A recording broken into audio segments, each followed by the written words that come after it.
Well, that is what I like to see. We have run everyone off over the course of the last 3 months, so that's my job, is to set up the next teacher. So I don't know, I think it's Jared, but I really don't know for certain. This is my last week, and so I'm going to do kind of a wrap up. I'm not going to talk about all the stuff that we've talked about. I think it's all on YouTube. I'm not sure if they streamed them or not, but I think they have.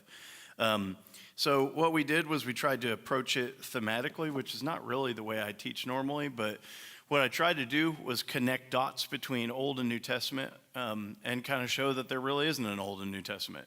And I mean, I acknowledge that there's stuff that happened before Jesus and stuff that happened after.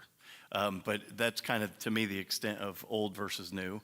I don't think that we probably do a very good job of separating those things. In fact, we probably separate them a lot more than we should. I grew up in an environment where we basically acknowledged the last 10% of this book, you know.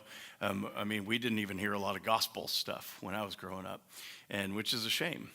We heard a lot of corrective teachings that were to churches that had problems that we didn't know anything about, you know.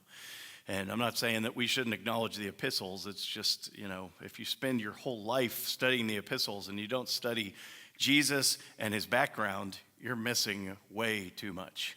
And whatever it was in the year 5000 or whatever BC, and we need to know that those things were always part of God's plan. There wasn't something that God made a mistake in judgment about and then later on threw Jesus into the mix.